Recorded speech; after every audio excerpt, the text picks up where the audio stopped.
we're bullying through even that. We're doing so well, it's not having that kind of an impact on us. But you want to see a rocket ship? We should have the lowest interest rates, because without us, there's nothing. And we have a strong country now, and we're taking in a lot of money. And other countries aren't even complaining. They got away with murder.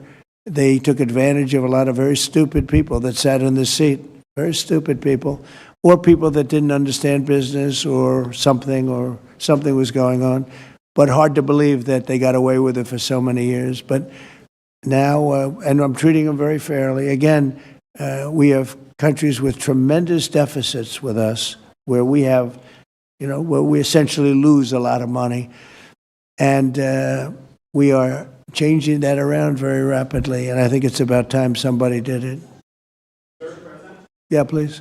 Sir, yesterday you said that you were not sure who ordered the munitions halted to Ukraine. Have you since been able to figure that out? Well, I haven't thought about it, because we're looking at Ukraine right now and munitions, but I have not gone into it.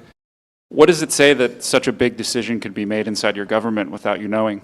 I would know. If a decision was made, I will know.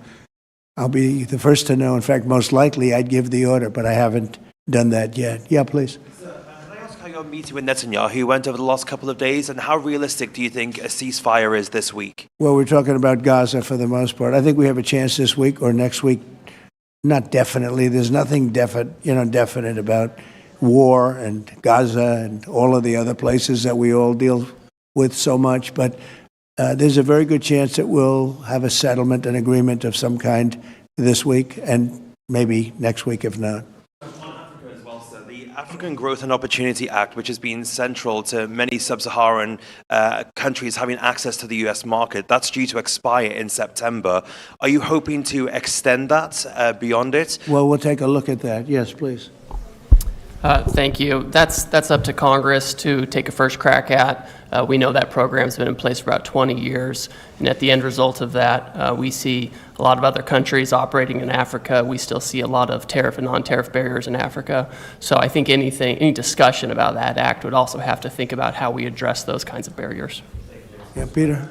President Trump, in Alvarado, Texas, a few days ago, 10 people wearing all black allegedly set off fireworks outside an ICE office to lure the officers out so they could ambush them, shoot at them. They had guns and vests and two-way radios. Do you think that this was an isolated incident, or do you think there's a national threat of a left-wing militia that is targeting ICE and CBP?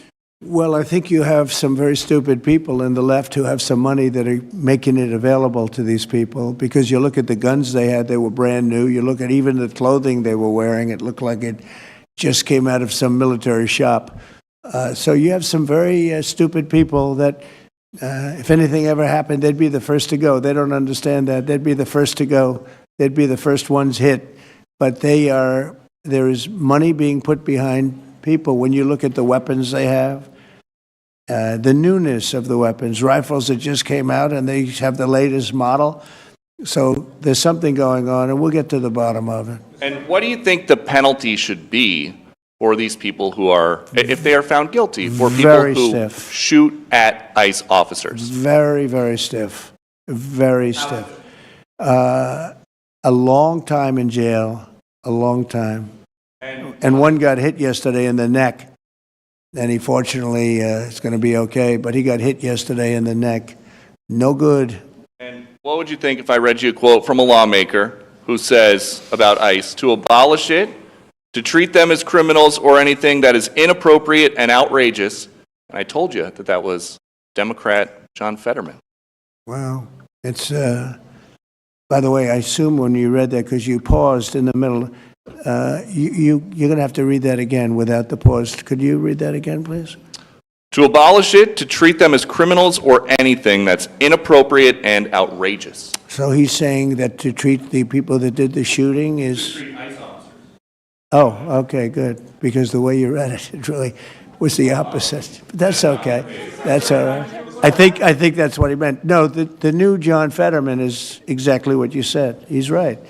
He's right. And we have to protect our police officers, and we will. And we have been If you saw the stats released by the FBI the other day, the murder rate's way down, the lowest it's been in a long time, and that took place over the last 6 months. For the last 6 months, murder, it's a hell of a subject to have to talk about, but murder is way down at almost getting to be modern day records. So that's despite the fact that we have a lot of people that came into the country that shouldn't be here.